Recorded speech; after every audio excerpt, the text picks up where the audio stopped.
Hey guys what's up. तो कैसे हैं आप लोग। तो दोस्तों मैं हूं शादाब आलम और स्वागत है आपका सीटेट 2020 की फ्री ऑनलाइन लाइव क्लासेस में। तो सीटेट 2020 का न्यू बैच स्टार्ट कर चुके हैं हम और आपकी बाल विकास की हो चुकी हैं 3 क्लासेस। इसके अलावा अदर सब्जेक्ट की भी चल रही हैं। तो जो बाकी सब्जेक्ट की क्लासेस आप जो है पिछली क्लासेस अगर छूट गई है देख नहीं पाए हैं तो आप चैनल की प्लेलिस्ट में जाके वहाँ से आपको सारी वीडियोज़ मिल जाएंगी, वहाँ पर जाके आप देख सकते हैं। तो ये है 4th क्लासेस, इससे पहले 3 हो चुकी हैं। तो जल्दी से स्टार्ट कर लेते हैं और बहुत ही बेहतरीन और ज़बरदस्त क्लासेस चल रही हैं, पूरे कॉन्सेप्ट के साथ में मज़ा आने वाला है। तो चलिए शुरू कर लेते हैं जल्दी से। जो लोग लाइव आ जाएं वो एक बार मुझे कमेंट करके बता देना वॉइस वगैरह क्लियर है और आप लोगों तक पहुंच रही है। उसके बाद में आगे कंटिन्यू करते हैं। और जिन लोगों ने अभी तक सीटेट के नोट्स नहीं लिए, सीटेट 2020 के, तो फटाफट से नोट्स ले लो सब लोग जल्दी से और तैयारी स्टार्ट कर दो। नोट्स लेने के लिए आपको इस नंबर पर व्हाट्सअप मैसेज करना है 8532855503। वहाँ पे आपको सारी जानकारी दे दी जाएगी, किस तरह से आपको नोट्स प्रोवाइड होंगे, कितने आपको पेमेंट करनी है और कैसे पेमेंट करनी है, वो सारी जानकारी आपको वहीं पर दे दी जाएंगी। ठीक है, चलिए तो एक बार मुझे कमेंट करके बता दो, उसके बाद में करते हैं आगे कंटिन्यू।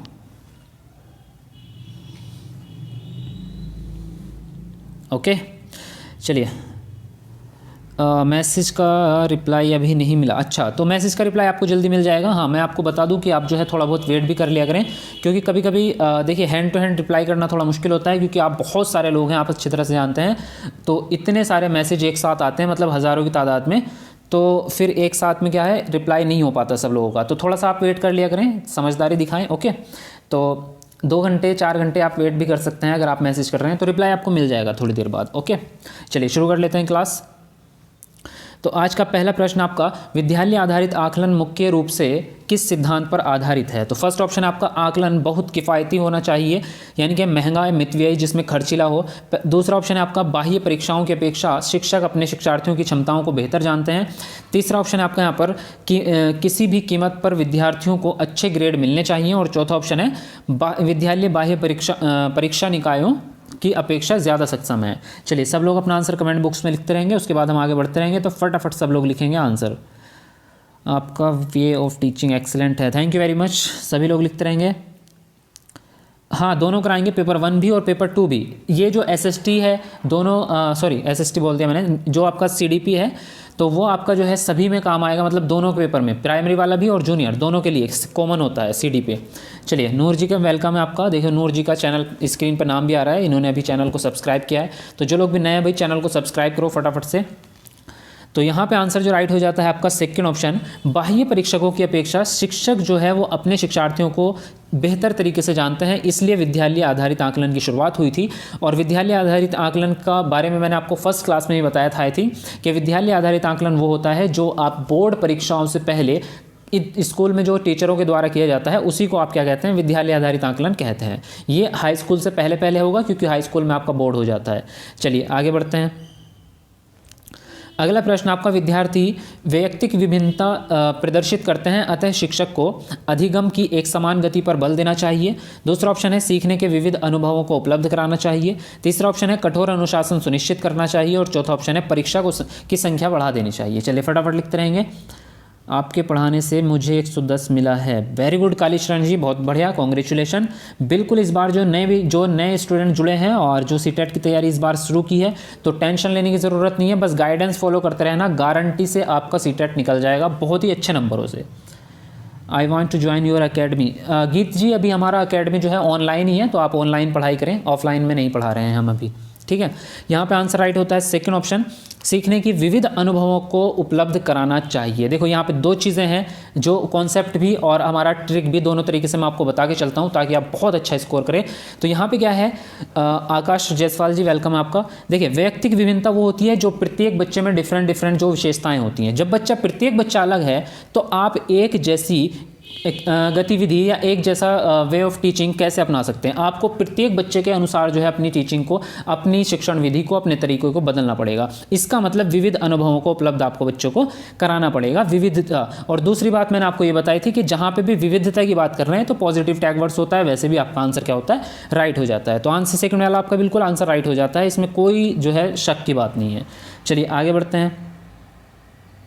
थ्योरी आपकी बिल्कुल होगी, और जो शिक्षा मनोविज्ञान की प्लेलिस्ट बनी हुई है, उसमें आपके लेक्चर वीडियो हैं, तो प्लेलिस्ट में जाके लेक्चर वीडियो देखो। और कल आपकी 3 बजे एक हिंदी पैडागोजी का लेक्चर वीडियो आएगा कल 3 बजे, ठीक है, तो वो देख लेना आप, उसकी भी प्लेलिस्ट बना देंगे। जितने भी लेक्चर वीडियोज़ जैसी लाइव क्लासेस होती हैं सबकी प्लेलिस्ट बनती है, तो आप प्लेलिस्ट में जाके सब देखते रहा करो, ठीक है।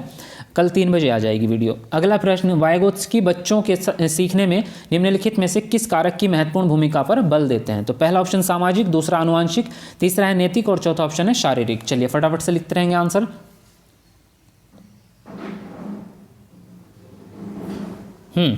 तो यहाँ पे आंसर जो राइट होता है आपका पहला ऑप्शन बिल्कुल करेक्ट है आपका सामाजिक। तो देखिए यहाँ पे भी समझ लेते हैं इसको। यहाँ पे मैंने आपको बताया था सरवारी जी वेलकम है आपका। वाइगोत्स्की ने जो सिद्धांत दिया है वो कौन सा सिद्धांत है आपका? सामाजिक सांस्कृतिक विकास का सिद्धांत। तो इनके सिद्धांत होते हैं उसमें 3 टैगवर्ड काम करते हैं, यानी कि अगर इनसे वाइगोत्स्की से रिलेटेड कोई भी आपका क्वेश्चन बनता है तो वहाँ पर आपको 3 चीज़ों का ध्यान रखना है। पहला चीज़ होती है आपकी समाज, दूसरी होती है आपकी यहाँ पर अंतःक्रिया। क्या? अंतःक्रिया। देखिए ध्यान से बिल्कुल याद रखेंगे आप लोग। पहला है आपका समाज, दूसरा आपका अंतःक्रिया, तीसरा होता है आपका परस्पर अधिगम। जब बच्चे परस्पर सीखते हैं, परस्पर अधिगम हो रहा है वहाँ पे, तो परस्पर से रिलेटेड जितने भी आएंगे, जैसे कि सामूहिक कार्य हो गया आपका, परियोजना कार्य हो गया, सामूहिक गतिविधियाँ हो गई, तो ये सब परस्पर में आएंगे। तो ये सब भी क्या है? इन्हीं के पॉजिटिव टैग वर्ड हैं। तो इन वर्ड को देखिए यहाँ पे सामाजिक आया है जो कि समाज से रिलेटेड है, तो पहला ऑप्शन ही राइट हो गया। तो इन टैग वर्ड्स को आप हमेशा याद रखेंगे किसके साथ में? वाइगोत्स्की के साथ में। अगर वाइगोत्स्की का क्वेश्चन है तो वो आपके ये शब्द आपको देखने को वहाँ पर मिलेंगे। चलिए आगे बढ़ते हैं। चलिए मैं आपको एक चीज़ और बता दूं, कुछ लोग नए हैं जिन्होंने अभी तक टैगवर्ड्स या जो ट्रिक्स हैं सॉल्व करने की वो शायद नहीं देखी होंगी। तो सबसे पहले आपको क्या कर लेना है, जो भी नए स्टूडेंट हैं और पुराने भी देख लेना, आप यूट्यूब पे जाके आपको एक वीडियो देखनी है जो मैं आपको बता रहा हूँ। आपको सर्च करना है सीटेट प्रिपरेशन इन हिंदी। क्या करना है? CTET preparation in Hindi. देखिए यहाँ पर लिखा हुआ है पहली, तो इसको कर देना है आपको क्लिक। जब आप सीटेट प्रिपरेशन इन हिंदी यहाँ पर सर्च करेंगे तो आपको एक वीडियो मिलेगा सबसे ऊपर, यहाँ पे देखिए ये वाला सीटेट 2020 वाला, जिस पे संपूर्ण सीटेट लिखा होगा और मेरा फोटो लगा है इस पे। तो देख सकते हैं संपूर्ण सीटेट एग्जाम से पहले दही चीनी वाला वीडियो है ये। तो ये वीडियो सबको देख लेना है इसमें। तो यहाँ पे आपका जो प्रश्न था वो ये था कि एक शिक्षिका अपने शिक्षार्थियों की विभिन्न अधिगम शैलियों को संतुष्ट करने के लिए वैविध्यपूर्ण कार्यों का उपयोग करती है, वह किससे प्रभावित है? फर्स्ट ऑप्शन है पियाजे के संज्ञानात्मक विकास के सिद्धांत में, दूसरा ऑप्शन है कॉलबर्ग के नैतिक विकास के सिद्धांत से, और तीसरा है गार्डनर के बहुबुद्धि सिद्धांत से, और चौथा ऑप्शन है वाइगोत्स्की के सामाजिक विकास के सिद्धांत से। चलिए फटाफट लिखते रहेंगे। सौरभ शर्मा जी वेलकम है आपका। तो यहाँ पे जो आंसर आपका करेक्ट हो रहा है, देखो यहाँ पे आंसर राइट हो जाएगा आपका तीसरा ऑप्शन, गार्डनर के बहुबुद्धि सिद्धांत से। क्योंकि गार्डनर ने बहुबुद्धि सिद्धांत दिया है और उन्होंने कहा कि प्रत्येक बच्चे में 9 प्रकार की बुद्धि होती है अलग अलग। तो इसलिए हम जो क्या करेंगे, शिक्षार्थियों की विभिन्न अधिगम शैलियों को ध्यान में रखते हुए अलग अलग ही जो है अपने तरीके अपनाएंगे। तो यहाँ पर आंसर राइट होता है तीसरा ऑप्शन। चलिए आगे बढ़ते हैं अगले प्रश्न पर।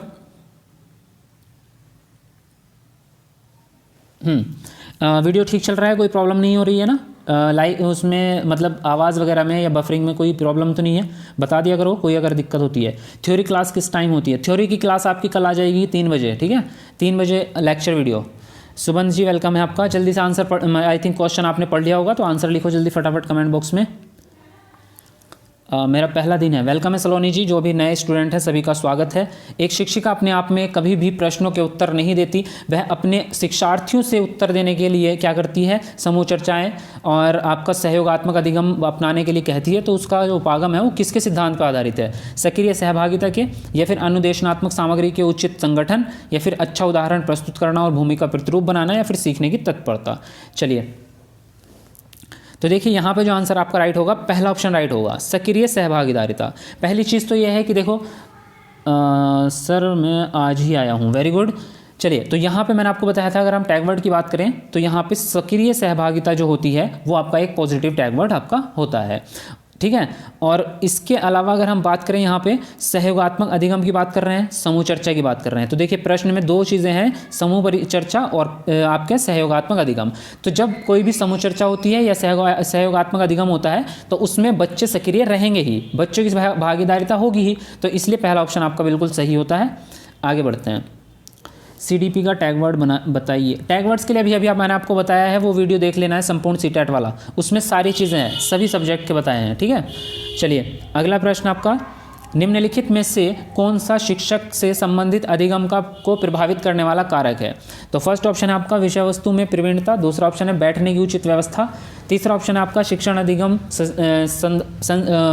संसाधनों की उपलब्धता, और चौथा ऑप्शन है आपका विषय वस्तु या अधिगम अनुभवों की प्राप्ति। चलिए फटाफट लिखते रहेंगे। पीएस टेट के लिए भी है क्या? हाँ, ये क्लास आपकी सभी टेट में काम आएगी और आपकी डीएसएसबी केवीएस में भी काम आएगी, क्योंकि सीडीपी सब में कॉमन होता है। सीडीपी की क्लास तो सभी में काम आएगी। चलिए, तो आंसर यहाँ पे करेक्ट होता है आपका पहला ऑप्शन, विषय वस्तु में प्रवीणता जो है ये आपके लिए सबसे ज़्यादा ज़रूरी है एक शिक्षक के लिए, कि वो अपने विषय वस्तु में जो भी उसकी कंटेंट है उसमें आप जो है प्रवीणता हो। चलिए आगे बढ़ते हैं अगले प्रश्न पर। बहुत मज़ा आने वाला है आपको, बिल्कुल आप टेंशन लेने की ज़रूरत नहीं है। सीटेट आपका बहुत बढ़िया तरीके से करेंगे। सर 3-4 बार सीटेट दिए हैं, नहीं निकलता है, कुछ बताएं सर। अमरेंद्र जी टेंशन लेने की ज़रूरत नहीं है। 3 बार चला, आपने अगर 10 बार भी दे दिया है ना, 10 बार में नहीं निकला तो इस बार निकल जाएगा। बस आप गाइडेंस फॉलो करते रहना जो मैं आपको बताऊंगा, ठीक है। अब जाके सीधा जो है वो वीडियो देख लो जो मैंने आपकी संपूर्ण सीटेट वाली बताई है, और डेली लाइव क्लासेस करो। चलिए, राज्य स्तर की एक एकल गायन प्रतियोगिता के लिए विद्यार्थियों को तैयार करते समय एक विद्यालय लड़कियों को वरीयता देता है, यह दर्शाता है लैंगिक पूर्वाग्रह, वैश्विक प्रवृत्तियां, परियोजनात्मक उपागम या फिर प्रगतिशील चिंतन। चलिए बताइए कौन सा ऑप्शन आपका राइट होगा। थ्योरी क्लास दीजिए, कल से थ्योरी क्लास आपकी आएंगी, टेंशन क्यों ले रहे हो आप लोग। देखो धीरे धीरे करेंगे, अभी आप जल्दबाजी मत करो। मैंने आपको क्या कहा है, आप बिल्कुल भी टेंशन मत लो और लोड मत लो अपने ऊपर। सिर्फ दिन के 2 घंटे निकालने हैं, इससे ज़्यादा नहीं। सिर्फ 1-1.5 घंटा आपको यूट्यूब हमारे चैनल पे व्यतीत करना है और 1 ही घंटा बस हमारे नोट्स पढ़ने हैं। उसके अलावा कोई काम नहीं करना भी, बस मैं आपको जैसे जैसे बताता रहूँगा वैसे वैसे करते रहना। बेस बन जाएगा आपका बहुत बेहतरीन वाला, आप टेंशन की ज़रूरत नहीं है। आंसर राइट होता है पहला ऑप्शन, लैंगिक पूर्वाग्रह। क्योंकि यहाँ पे देखिए बात करते हैं हम कि यहाँ पे वो क्या कर रहे हैं, लड़कियों को वरीयता दे रहे हैं। इसका मतलब है यहाँ पे भेदभाव हो रहा है, और कौन सा भेदभाव हो रहा है, लैंगिक भेदभाव। तो उसको हम कहते हैं लैंगिक पूर्वाग्रह। तो यहाँ पे पहला ऑप्शन आपका सही होगा। चलिए देखो, यहाँ पे जो मैं आपको क्लासेस करा रहा हूँ इसका उद्देश्य ये नहीं है कि सिर्फ अपना जो है टाइम पास करना है। यहाँ पे मैं आपको पूरी फुल कोचिंग की तरीके से जो है आपको पूरा कोचिंग की तरह आपको एक ये कह रहा हूँ कि एक बहुत ही अच्छी व्यवस्था प्रोवाइड करा रहा हूँ, जो कि ऑनलाइन तरीके से है भले ही, लेकिन आप विश्वास करके और सारी चीज़ों को करते रहें। आपको मैं कहता हूँ लाखों में ऐसी कोचिंग नहीं मिलेगी, लाखों रुपए खर्च करके भी, जो मैं आपको फ्री में यहाँ ऑनलाइन प्रोवाइड करा रहा हूँ। चलिए, बीजों का अंकुरण संकल्पना के शिक्षण की सबसे प्रभावशाली पद्धति है। तो फर्स्ट ऑप्शन है आपका विस्तृत व्याख्या करना, दूसरा ऑप्शन है विद्यार्थियों द्वारा पौधे के बीज बोना और उसके अंकुरण के चरणों का अवलोकन करना, तीसरा हो गया आपका श्यामपट्ट पर चित्र बनाना और वर्णन करना, और चौथा ऑप्शन हो गया आपका बीज की वृद्धि के चित्र दिखाना। चलिए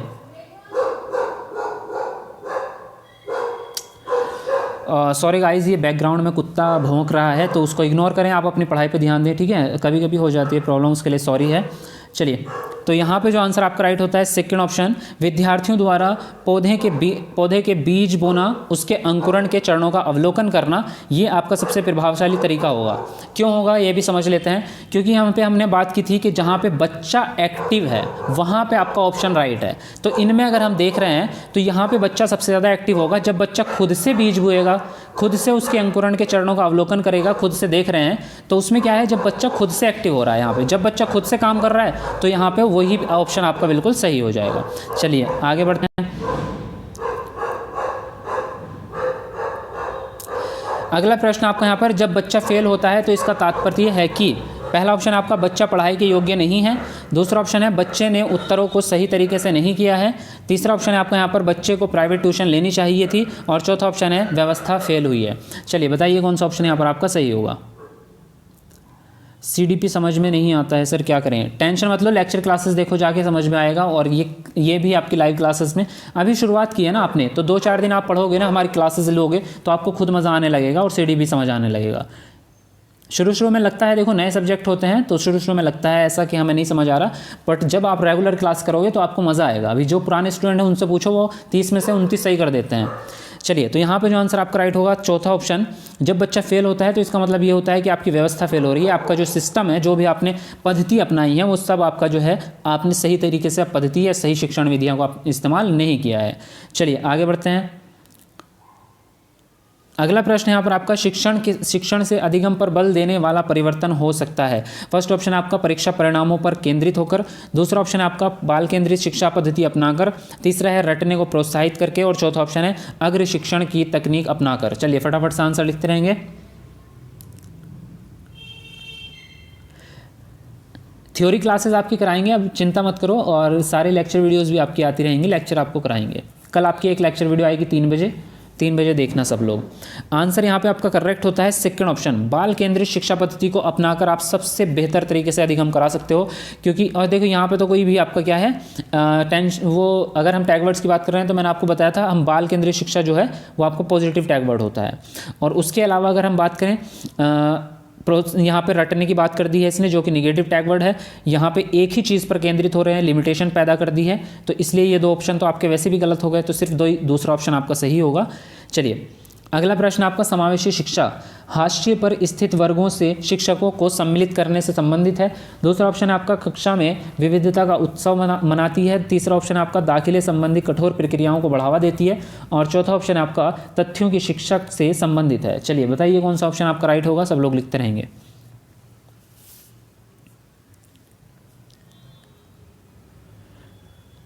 हाँ जी, तो आंसर राइट हो जाता है आपका सेकंड ऑप्शन। बिल्कुल देखिए, कक्षा में विविधता को उत्सव मनाती है, और अगर हम बात करें तो यहाँ पे विविधता वर्ड आ चुका है, जो कि पॉजिटिव टैग वर्ड होता है। मैंने आपको कितनी बार बता चुका हूँ, तो आप याद रखते चले उन चीज़ों को। चलिए, और जो वीडियो मैंने बताई है आपको संपूर्ण सीटेट वाली, वो सब लोग देख लो, उसमें आपको टैग वर्ड्स, ट्रिक्स, सब चीज़ें, कॉन्सेप्ट सब पता चल जाएगा। वो रामबाण वीडियो है, यूँ समझ लो, मतलब जिसने वो एक वीडियो देख ली ना तो मज़ा ही आ जाएगा बिल्कुल।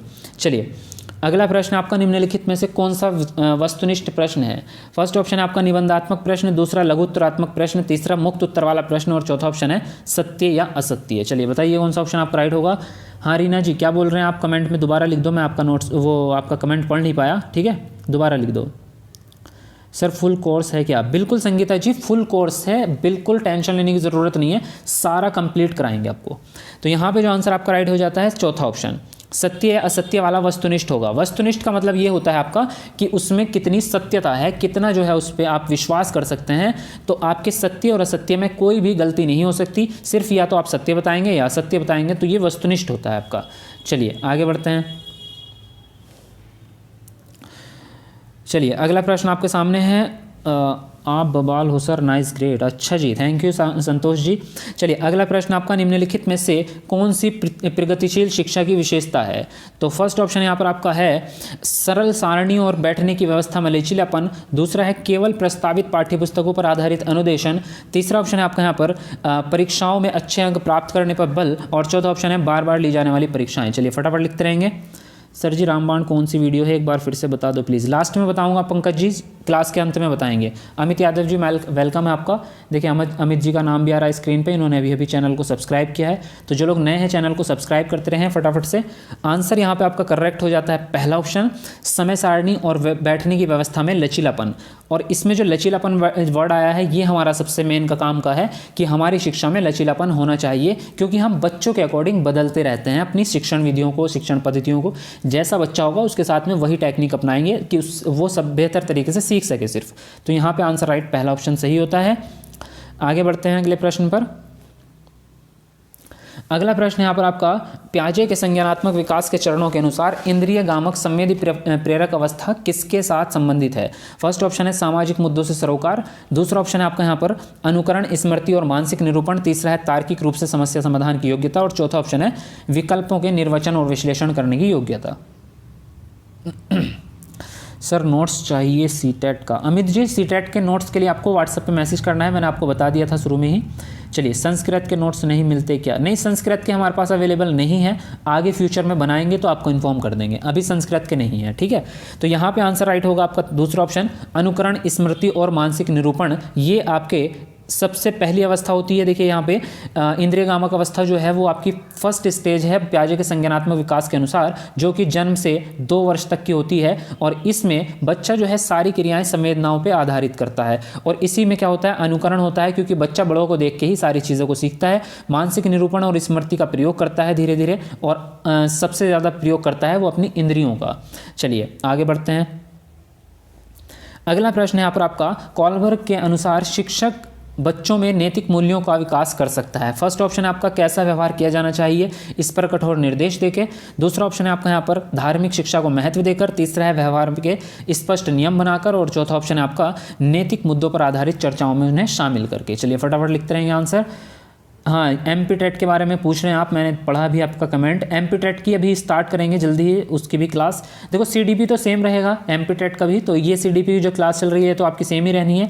बाकी कुछ अदर जो भी उसमें कंटेंट अदर रहा करेंगे वो आपको कराएंगे, ठीक है, तो टेंशन मत लो। नोट्स चाहिए आपका, पढ़ाया हुआ ही एग्ज़ाम में आता है। सीटेट का नोट्स हाँ बढ़िया मिलेगा आपको, मिल जाएगा व्हाट्सएप पे। मैं आपको नंबर लास्ट में बताऊंगा, बीच में डिस्टर्ब नहीं करते, लास्ट में बताऊंगा। चलिए यहाँ पे जो आंसर आपका राइट होता है, यहाँ पे फोर्थ ऑप्शन, नैतिक मुद्दों पर आधारित चर्चाओं में उन्हें शामिल करके जो है आप सबसे बेहतर तरीके से नैतिक मूल्यों का विकास कर सकते हैं। क्योंकि शिक्षक जो होता है वो मॉडल होता है, आइडियल होता है बच्चों का, तो ये भी वर्ड याद रखें आप। चलिए एक और नई चीज़ इसी में मेरे मुंह पे आ गई, आदर्श रूप। तो यहाँ पे कभी कभी प्रश्न बनाता है वो डायरेक्टली कि शिक्षक जो है वो बच्चों के लिए क्या होता है, ऑप्शन में मिलेगा आपको आदर्श रूप होता है। टीचर जो होता है वो बच्चों के लिए आदर्श रूप होता है। और जब बच्चों के लिए आदर्श है तो इसका मतलब जब जैसे टीचर खुद करेगा वैसे ही बच्चे उसको सीखते रहेंगे, ठीक है। और बच्चों के साथ में डिस्कस करेंगे आप ज़्यादा से ज़्यादा, बच्चे खुद से एक्टिव रहेंगे। आगे बढ़ते हैं। अगला प्रश्न यहाँ पर आपका, छोटे शिक्षार्थियों को कक्ष में समवयस्कों के साथ अंतःक्रिया करने के लिए प्रोत्साहित करना चाहिए, जिससे कि फर्स्ट ऑप्शन है आपका शिक्षक कक्ष को बेहतर तरीके से नियंत्रित कर सके। दूसरा ऑप्शन है आपका यहाँ पर वे एक दूसरे से प्रश्नों का उत्तर सीख सकें। तीसरा है पाठ्यक्रम को बहुत जल्दी पूरा किया जा सके। और चौथा ऑप्शन है आपका वे पढ़ाने के दौरान सामाजिक कौशल सीख सके। चलिए सब लोग लिखते रहेंगे फटाफट से। मैसेज किया है आपने, रिप्लाई नहीं किया। अमित यादव जी अभी अभी आपने मैसेज किया होगा तो मैं आपको थोड़ी देर में रिप्लाई करूंगा। एक्चुअली आप समझ सकते हैं इतने सारे मैसेज एक साथ में आना, हज़ारों लोगों के मैसेज आते हैं, आप इतने सारे लोग हैं तो हैंड टू हैंड रिप्लाई नहीं हो पाता। तो थोड़ा सा 2 घंटे 4 घंटे आप वेट भी कर सकते हैं, तो थोड़ा समझदार बने। आप तो खुद मैच्योर लोग हैं तो इतना तो आप समझते ही हैं, ठीक है। नोट्स पीडीएफ में ही मिलेगा आपको। चलिए यहाँ पे जो आंसर आपका करेक्ट हो जाता है फोर्थ ऑप्शन, वे पढ़ने के दौरान सामाजिक कौशल सीख सकें। देखो अभी अभी वही कॉन्सेप्ट है जो मैंने आपको शुरू में बताया है कि जब बच्चे खुद से अंतःक्रिया कर रहे हैं, समवयस्क होता है आपका, वर्डिंग को भी ध्यान रखेंगे क्योंकि कभी कभी लोग कंफ्यूज होते हैं स्टूडेंट्स। समवयस्क होते हैं साथी, वयस्क होते हैं बड़े, समवयस्क होते हैं अपनी उम्र वाले। दोनों वर्ड अलग अलग हैं। वयस्क होते हैं बड़े हमारे, जो हमसे बड़े हैं, और समवयस्क होते हैं जो हमारे साथी हैं, जो हमारी एज ग्रुप के हैं। तो बच्चे अपने ही साथियों के साथ में अंतःक्रिया कर रहे हैं, इसका मतलब जब समाज में अंतःक्रिया होगी तो सामाजिक कौशल अपने आप में बढ़ेगा। तो फोर्थ ऑप्शन राइट होता है। आगे बढ़ते हैं। अगला प्रश्न यहाँ पर आपका, जब एक निरयोग्य बच्चा पहली बार विद्यालय आता है तो शिक्षक को क्या करना चाहिए? फर्स्ट ऑप्शन है यहाँ पर आपका प्रवेश परीक्षा लेनी चाहिए। दूसरा ऑप्शन है आपका बच्चों की निरयोग्यता के अनुसार उसे विशेष विद्यालय में भेजने का प्रस्ताव देना चाहिए। तीसरा है आपका उसे अन्य विद्यार्थियों से अलग रखना चाहिए। चौथा ऑप्शन है सहकारी योजना विकसित करने के लिए बच्चे के माता पिता के साथ में चर्चा करनी चाहिए। निरयोग्य बच्चे का मतलब है स्पेशल चाइल्ड, जो आपका डिसेबल्ड होते हैं उनकी बात कर रहे हैं। चलिए सब लोग लिखते रहेंगे फटाफट से आंसर। वीडियो नहीं चल रहा है, नेटवर्क प्रॉब्लम कभी कभी हो जाता है, आप रिस्टार्ट कर लेंगे चैनल उसको, वीडियो को, तो चल जाएगा। और जिनकी क्लास छूट जाती है तो वो चैनल की प्लेलिस्ट में जाके देख लिया करो बाद में। आंसर यहाँ पे आपका करेक्ट होगा फोर्थ ऑप्शन। आप क्या करेंगे, सहकारी योजना विकसित करने के लिए। सहकारी योजना का मतलब क्या होगा ये भी समझो आप यहाँ पे। तो इसका मतलब, एक मिनट, हाँ, सहकारी योजना का मतलब ये हुआ आपका कि सभी बच्चे एक साथ में पढ़ रहे हैं, तो उसको विकसित करने के लिए आप क्या करेंगे, बच्चे के माता पिता से चर्चा करेंगे। और बच्चे के माता पिता को क्या करेंगे, उनकी विशेषताओं के बारे में, उनकी जो भी बैकग्राउंड है, बच्चे का स्तर क्या है, बच्चे ने पहले कहाँ से जो है, मतलब जैसे पीटीएम में होता है आप अच्छी तरह से जानते हैं, उसी प्रकार से ये स्पेशल पीटीएम है, स्पेशल बच्चों के साथ में। तो उसमें उसी के बच्चों के बारे में क्या करते हैं, माता पिता से पूछते हैं सारी चीज़ों का, और उसके अकॉर्डिंग हम फिर अपना लेसन प्लानिंग करते हैं, उनका आईईपी बनाते हैं और उनको पढ़ाते हैं आगे, ठीक है। और हाँ, इसका जो है कहीं कहीं पे ऑप्शन सेकंड दिया होगा आपको, इस बात का ध्यान रखना। कुछ किताबों में इसका गलत ऑप्शन दिया है कि बच्चों की निरयोग्यता के अनुसार आप उन्हें विशेष विद्यालय में भेजने का प्रस्ताव देंगे, तो ये ऑप्शन आपका गलत है। क्योंकि आप जो है अब क्या है, अब समावेशी शिक्षा का दौर है और आपकी समावेशी शिक्षा लागू हो चुकी है। तो आप किसी भी स्पेशल चाइल्ड को ये नहीं कहेंगे कि आप दूसरे विद्यालय में जाएंगे, आपको खुद ही उनको एक्सेप्ट करना पड़ेगा, ठीक है। तो इस बात का भी आप ध्यान रखेंगे। आगे बढ़ते हैं। अगला प्रश्न यहाँ पर आपका, प्रायः शिक्षार्थियों की त्रुटियाँ की ओर संकेत करती हैं। किसकी तरफ? तो पहला ऑप्शन है शिक्षार्थियों के सामाजिक आर्थिक स्तर की तरफ, दूसरा है आपका वे कैसे सीखते हैं, तीसरा ऑप्शन है आपका यांत्रिक अभ्यास की आवश्यकता, चौथा है सीखने की अनुपस्थिति। चलिए फटाफट लिखते रहेंगे आंसर।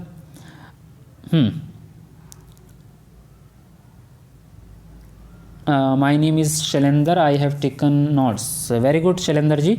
चलिए तो आंसर देखिए यहाँ पे आपका करेक्ट हो जाता है, यहाँ पे तीसरा ऑप्शन यांत्रिक अभ्यास की आवश्यकता की ओर संकेत करती है। यांत्रिक अभ्यास की आवश्यकता मतलब ये हुआ आपका कि बच्चा जो है सीखने का प्रयास कर रहा है। अभ्यास का मतलब है कि कोशिश कर रहा है बच्चा, तो जो त्रुटियां होती हैं वो अभ्यास का ही एक पार्ट होती हैं। कहते हैं mistake is the part of learning, यानी कि सीखने का एक पड़ाव है, जो कि आपका थॉर्नडाइक ने कहा है, सीधा है। तो यहाँ पे जो है गलतियां जो होती है, त्रुटियां, उसको कभी भी निगेटिवली नहीं लेके जाएंगे, पॉजिटिवली लेके जाएंगे। जो बच्चे की गलतियां होती हैं, अगर हम भी खुद गलतियां करते हैं तो उससे कुछ ना कुछ सीख रहे हैं, तो ये सीखते हैं, ठीक है। तो यहाँ पे तीसरा ऑप्शन आपका राइट होगा। चलिए अब जो कुछ लोग पूछ रहे थे मैं उनका जवाब दे देता हूँ, क्योंकि कुछ लोग कह रहे थे कि वो टैग वर्ड वाली जो वीडियो है कंप्लीटली वो कहाँ मिलेगी। तो उसके लिए आपको क्या करना है, उसके लिए आपको करना होगा यूट्यूब पे सर्च करना है आपको CTET प्रिपरेशन इन हिंदी। उसके बाद मैं आपको अभी दूसरी बात बता देता हूँ, CTET प्रिपरेशन इन हिंदी। जब आप यहाँ पे सर्च करेंगे तो आपको यहाँ पे जो है एक वीडियो ये वाला मिल जाएगा, संपूर्ण CTET वाला, इस पर लिखा है संपूर्ण CTET और मेरा फोटो इस पर लगा हुआ है। तो यहाँ पे देख लेंगे आप हमारी ही वीडियो।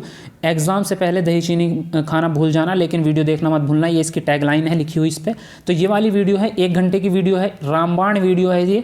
इसके अंदर कंप्लीट CTET को सॉल्व करने की ट्रिक बताई गई है, ठीक है। ये आप जो है सभी लोग देख लेंगे। हो सकता है पहले दूसरे नंबर पर ना आए आपके मोबाइल में, थोड़ा सा नीचे स्क्रॉल करके आप जाएंगे तो नीचे भी मिल जाएगी आपको, तो इसको ढूंढ के और देख लेना। फिर आपको दूसरा काम क्या करना है, SC टीचर अकेडमी पे जब अपना हमारे चैनल पे आप जाएंगे, वहाँ पे सर्च करेंगे तो वहाँ पे चैनल पे होम पेज पे जाने के बाद जो है आपको हमारे दूसरे अन्य चैनल मिलेंगे, जहाँ पे देख सकते हैं आप, ये दूसरे चैनल है हमारे। तो इन तीनों चैनल को आप क्या कर लेंगे, सब्सक्राइब कर लेंगे, क्योंकि ये सभी चैनल आपको बहुत ही ज़्यादा महत्वपूर्ण है। एक चीज़ का खास ध्यान रखेंगे कि यहाँ पे जो चैनल एडेड हैं वो ही सिर्फ हमारे चैनल है। इनके अलावा अगर कोई दूसरी लोग या दूसरा कोई दावा करता है कि ये चैनल SC सर का है और SC टीचर अकेडमी की तरफ से है, तो वो आप नहीं मानेंगे, क्योंकि फ्रॉड भी बहुत लोग होते हैं। तो इसलिए आप उस चीज़ का भी ध्यान रखेंगे। रही बात प्लेलिस्ट की, कुछ लोगों को प्लेलिस्ट देखना नहीं आता, तो यहाँ पे प्लेलिस्ट का ऑप्शन होता है। जब आप इस प्लेलिस्ट के ऑप्शन पे क्लिक करेंगे तो यहाँ पे आपको सारी प्लेलिस्ट देखने को मिल जाएंगी। देखिए ये CTET 2020 की हिंदी की है, ये UPTET की है, इसी के नीचे जो है सारी वीडियोज़ आपको मिल जाएंगी इसी तरह प्लेलिस्ट में। ओके, तो सारी जानकारी मैंने आपको दे दी है। अब इसके अलावा जो व्हाट्सअप नंबर आपका है वो ये है, इस नंबर पे आपको क्या करना है, व्हाट्सअप मैसेज करना है नोट्स के लिए। चलिए अब बताइए, किसी और का कोई डाउट बचा है तो आप पूछ सकते हैं कमेंट बॉक्स में। पूजा यादव जी वेलकम है आपका। देखो पूजा यादव का नाम भी आ रहा है स्क्रीन पे, इन्होंने अभी अभी चैनल को सब्सक्राइब किया है। तो नए लोग चैनल को सब्सक्राइब करते रहेंगे सब लोग। सभी सब्जेक्ट के नोट्स मिलेंगे, हाँ सभी सब्जेक्ट के मिलेंगे, बट सेकंड लैंग्वेज में इंग्लिश मिलेगा आपको, संस्कृत नहीं मिल पाएगा, उर्दू नहीं मिल पाएगा। तो सेकंड लैंग्वेज का आप ध्यान रखेंगे। चलिए बाकी आगे फ्यूचर में बनाएंगे, अभी तो टाइम बचा है तो उसमें आप कराएंगे। और कुछ sir when will current affair start होंगी आपकी जल्दी ही, 10-5 दिन के अंदर अंदर स्टार्ट करेंगे आपकी करंट अफेयर, ठीक है। तो करंट अफेयर वाला चैनल भी सब सब्सक्राइब कर लो। चलिए और किसी का कोई डाउट बचा है तो बताइए, बाकी तो आपको कल की क्लास में मिलते हैं। कल 3 बजे लेक्चर क्लास आएगी तो वहाँ पे देख लेना आप लोग। सुपर टेट का अभी नोटिफिकेशन नहीं आया है, कुछ जानकारी नहीं है कि कब होगा, इसलिए अभी क्लासेस थोड़ी सी डिले कर रहे हैं। जैसे ही नोटिफिकेशन मिलेगा तो हम सुपर टेट की क्लासेस स्टार्ट कर देंगे। सुपर टेट के लिए आप एक काम करेंगे, आप हिंदी व्याकरण, इंग्लिश व्याकरण और आपका जो ये CDP चल रही है, इनको बेस बना के तैयार करो, क्योंकि ये तो आने हैं, इनके अलावा तो होना ही नहीं है कोई एग्ज़ाम। तो ये 3-4 चीज़ें तो आप बेसिक बना के चलो अभी से कंठस्थ करके। CTET 2020 की एक अलग प्लेलिस्ट बना दीजिए, अलग ही है CTET 2020 की सारी प्लेलिस्ट अलग बनेंगी सब्जेक्ट वाइज। चलिए Sanjay ji thank you very much. और किसी का कोई डाउट बचा है? सुपर टेट कभी स्टार्ट करेंगे? अभी तो बताया मैंने, अभी जब नोटिफिकेशन आएगा तब बताएंगे, ठीक है। अब जब तक नोटिफिकेशन नहीं आता तो तब तक कोई फ़ायदा भी नहीं है क्लासेस करके। अभी बेस बना के चलो सिर्फ 3-4 चीज़ों का, मैथ, हिंदी, इंग्लिश, CDP, ये आप बेस बना के चलो, ये आपका हर एग्ज़ाम में आएगा। करंट अफेयर भी ज़रूर है, करंट अफेयर भी ज़रूरी है। करंट अफेयर से आपका आता है सुपर टेट में, DSSB में भी आता है, KVS में भी आता है और आपका सुपर टेट में भी। तो करंट अफेयर मत छोड़ना कोई भी। तो करंट अफेयर वाला चैनल सब्सक्राइब कर लो, उस पर जल्दी ही स्टार्ट कर देंगे।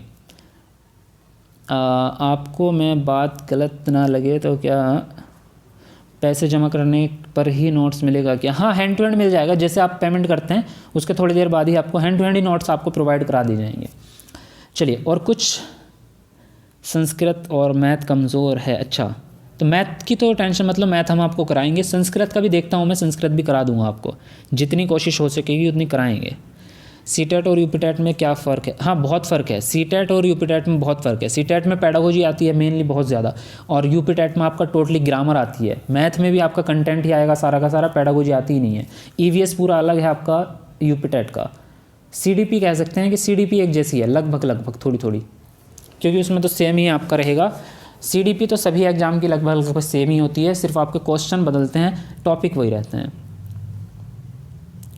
चलिए, कल 3 बजे क्लास आएगी। चलिए ठीक है, तो नेक्स्ट वीडियो में मिलते हैं आपको। Bye bye, take care. Video share करते रहा करो और ज़्यादा से ज़्यादा लोगों को इनवाइट करो ताकि सभी का अच्छे से पढ़ाई करें सब लोग। ओके, बेस्ट ऑफ लक सभी को।